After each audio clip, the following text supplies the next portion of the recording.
Baiklah, pada pagi hari ini kelompok 9 akan mempresentasikan mengenai pemerolehan bahasa kedua. Adapun anggota kelompok 9 adalah Sasmia Anjani Emsa, Tegar Lukmantoro, dan Anissa Ramadhani. Untuk subtopik bahasan yang pertama mengenai pengertian dan ciri-ciri pemerolehan bahasa kedua akan disampaikan oleh pemateri pertama, yakni Saudara Tegar Lukmantoro. Kepada Tegar Lukmantoro disilahkan.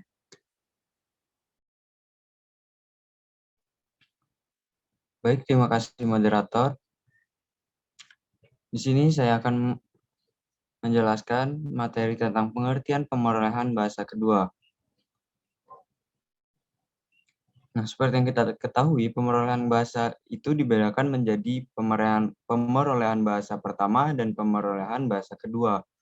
Pemerolehan bahasa pertama terjadi jika anak belum pernah belajar bahasa apapun, lalu memperoleh bahasa. Nah, sedangkan untuk pemerolehan bahasa kedua adalah bahasa yang diperoleh setelah mereka memperoleh bahasa lain. Bahasa yang diperoleh itu disebut sebagai B2. Jika bahasa yang diperoleh terlebih dahulu itu telah dikuasai dengan relatif sempurna. Nah, menurut Al-Hidayah S. dan kawan-kawan tahun 1997,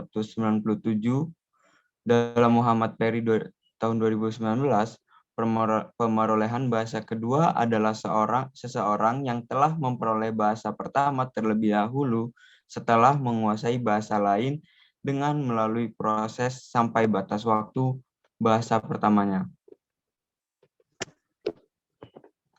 Pemerolehan bahasa atau akuisisi bahasa adalah proses yang berlangsung di dalam otak anak-anak ketika dia memperoleh bahasa pertamanya atau bahasa ibunya. Yang dimaksud bahasa kedua adalah saat seseorang memperoleh bahasa lain setelah terlebih dahulu ia menguasai batas tertentu B1.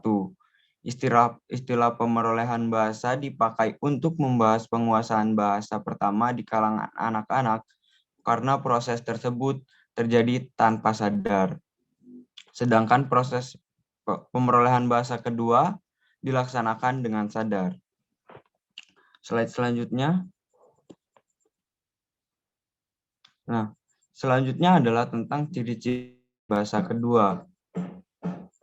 Ciri yang pertama adalah belajar bahasa disengaja, misalnya karena menjadi salah satu mata pelajaran di sekolah. Seperti yang kita ketahui teman-teman, di sekolah terdapat mata pelajaran bahasa Inggris sebagai bahasa kedua kita, dan bahasa pertama kita pada umumnya adalah bahasa Indonesia. Ciri yang kedua adalah berlangsung setelah pelajar berada di sekolah. Nah, karena biasanya pemerolehan bahasa kedua ini nih dapat menjadi salah satu mata pelajaran di sekolah, seperti ciri yang pertama tadi. Yang ketiga adalah lingkungan sekolah sangat menentukan. Tentu saja lingkungan sekolah sangat menentukan dalam pemerolehan bahasa, karena di dalam sekolah itu terdapat mata pelajaran yang mempelajari tentang bahasa kedua. Ciri yang keempat adalah motivasi. Motivasi ini tentunya terdapat pada dalam diri masing-masing individu dalam mempelajari atau belajar tentang bahasa kedua. Ciri yang kelima adalah waktu belajar yang terbatas. Karena menjadi salah satu mata pelajaran di sekolah, tentu saja waktu belajar bahasa kedua ini sangat terbatas. Slide selanjutnya. Untuk ciri yang keenam adalah pelajar tidak mempunyai banyak waktu untuk mempraktikkan bahasa yang dipelajari. Ciri yang ketujuh, bahasa pertama sangat mempengaruhi proses belajar bahasa kedua. Nah, untuk bahasa pertama harus dikuasai secara utuh terlebih dahulu, baru dapat dapat mempercepat penguasaan bahasa kedua. Ciri yang selanjutnya adalah umur kritis mempelajari bahasa kedua kadang-kadang telah lewat, sehingga proses belajar bahasa kedua berlangsung lama. Ciri yang ke-9 adalah disediakannya alat bantu belajar bahasa kedua. Ciri yang terakhir adalah ada orang yang mengorganisasikannya, yakni guru dan sekolah. Baik, mungkin itu saja yang dapat saya sampaikan. Saya kembalikan ke moderator. Terima kasih pada Saudara Tegar Lukmantoro yang telah menyampaikan materinya. Kemudian materi mengenai karakteristik pemerolehan bahasa kedua akan disampaikan oleh pemateri kedua, yakni Sasmia Anjani Emsa. Kepada Saudara Sasmia, disilahkan. Baik, terima kasih moderator. Selanjutnya saya akan menjelaskan mengenai karakteristik pemerolehan bahasa kedua.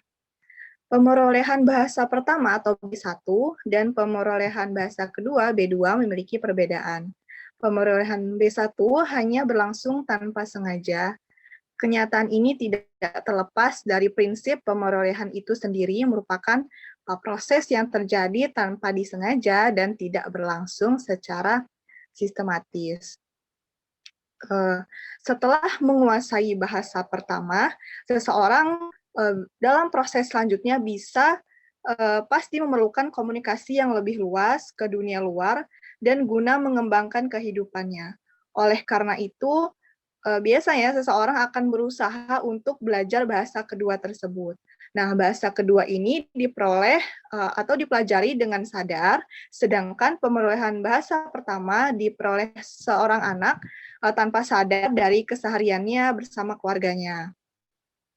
Bahasa kedua ini adalah sebuah bahasa lain yang dikuasai seseorang setelah terlebih dahulu ia menguasai batas tertentu bahasa pertama.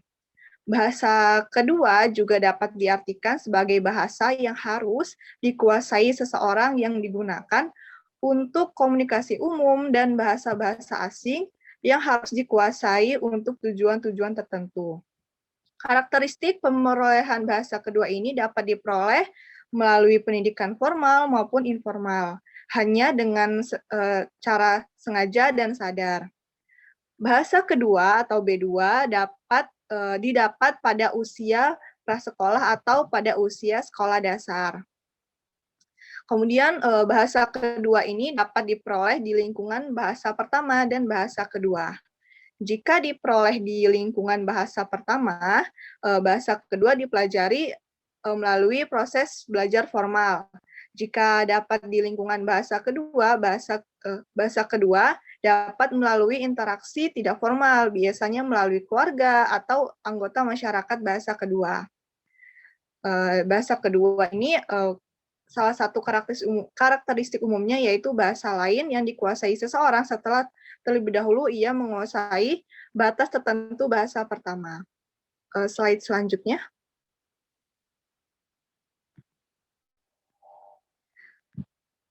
Materi selanjutnya yaitu ragam bahasa kedua. Nah, ini ada dua, yaitu pemerolehan bahasa dua secara terpimpin dan pemerolehan bahasa kedua secara alamiah.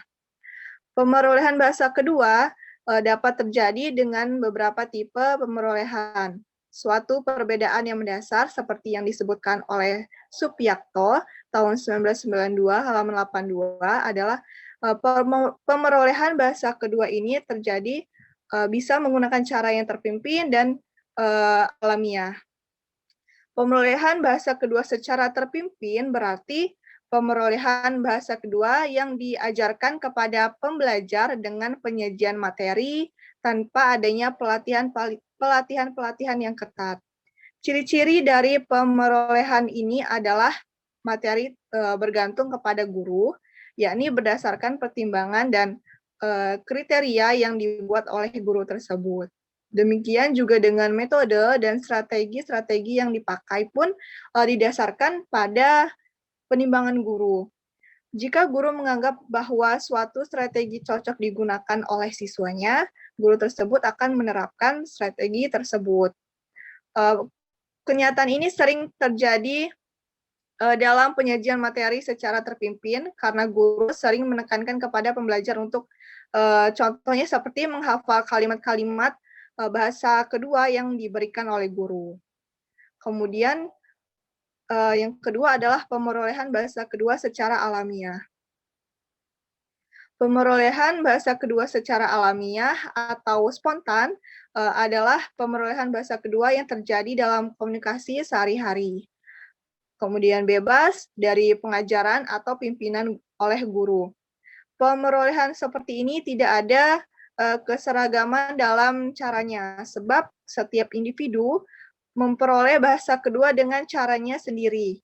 Pemerolehan bahasa kedua secara alamiah sangat mementingkan interaksi. Hal ini karena interaksi secara spontan sangat menentukan dalam pemerolehan bahasa kedua secara alamiah ini. Interaksi spontan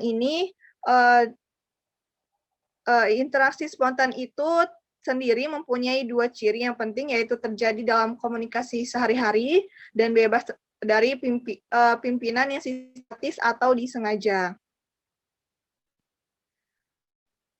Pemerolehan dalam lingkungan alamiah masih terjadi dengan cara pembelajar mendapatkan masukan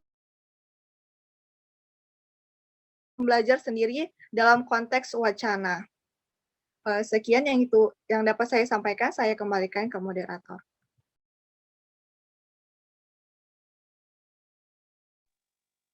Baik, terima kasih kepada Saudara Sesmi Anjani Hamzah yang telah memaparkan materinya. Kemudian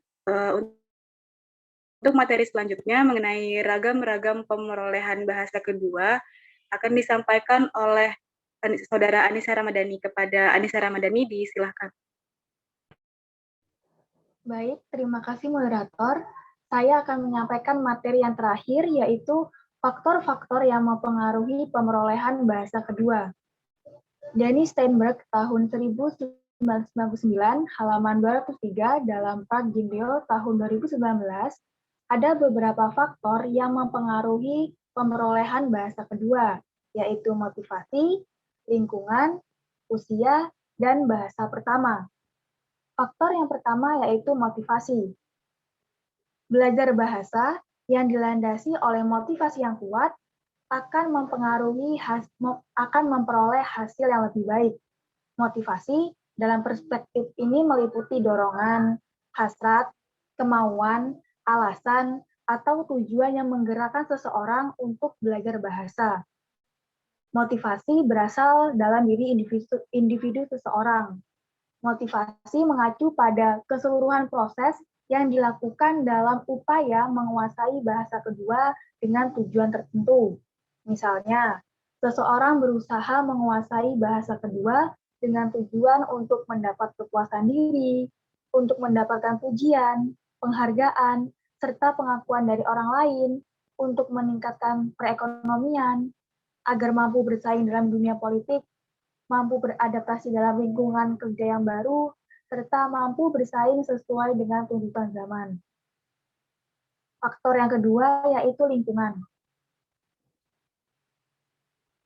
Lingkungan bahasa sangat penting bagi seseorang pembelajar untuk dapat berhasil dalam mempelajari bahasa baru atau bahasa kedua. Lingkungan bahasa adalah segala hal yang didengar dan dilihat oleh pembelajar sehubungan bahasa kedua yang sedang dipelajari. Hal-hal termasuk dalam lingkungan bahasa adalah situasi misalnya di restoran atau di toko, percakapan dengan teman-teman, ketika menonton televisi, saat membaca koran, dalam proses belajar mengajar dalam kelas, dan sebagainya. Kualitas lingkungan bahasa ini merupakan suatu yang penting bagi pembelajar untuk memperoleh keberhasilan dalam mempelajari bahasa kedua. Faktor yang ketiga yaitu usia. Sayekti tahun 2001 dalam Yuliana tahun 2018 mengatakan anak usia di bawah 5 tahun atau balita sangat efektif dalam proses pemerolehan bahasa.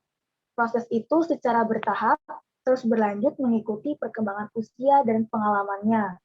Potensi pemerolehan bahasa pada anak balita sangat tinggi, sehingga potensi itu perlu dioptimalkan. Mengingat penguasaan bahasa sangat berpengaruh kepada proses penguasaan yang lain ketika anak memasuki usia sekolah. Jadi, dapat dikatakan bahwa usia balita adalah usia emas dalam pemerolehan bahasa, sehingga pada masa ini harus benar-benar dioptimalkan agar pemerolehan bahasa anak dapat maksimal. Jika dihubungkan dengan pemerolehan bahasa kedua, potensi pemerolehan bahasa kedua lebih cepat apabila dilakukan pada usia kanak-kanak. Pemerolehan bahasa kedua pada anak-anak dapat lebih mudah karena otak anak masih lentur, belum mampu memikirkan banyak hal yang akan mempengaruhi pemerolehan bahasa kedua. Faktor yang keempat yaitu bahasa pertama. Para pakar pembelajaran bahasa kedua pada umumnya percaya bahwa bahasa pertama, yang disebut juga bahasa ibu atau bahasa yang lebih dahulu diperoleh, mempunyai pengaruh terhadap proses penguasaan bahasa kedua pembelajar. Bahkan, bahasa pertama ini telah lama dianggap menjadi pengganggu di dalam proses pembelajaran bahasa kedua. Hal ini karena biasanya terjadi pada seorang pembelajar yang secara sadar atau tidak sadar melakukan transfer unsur-unsur bahasa pertamanya ketika menggunakan bahasa kedua.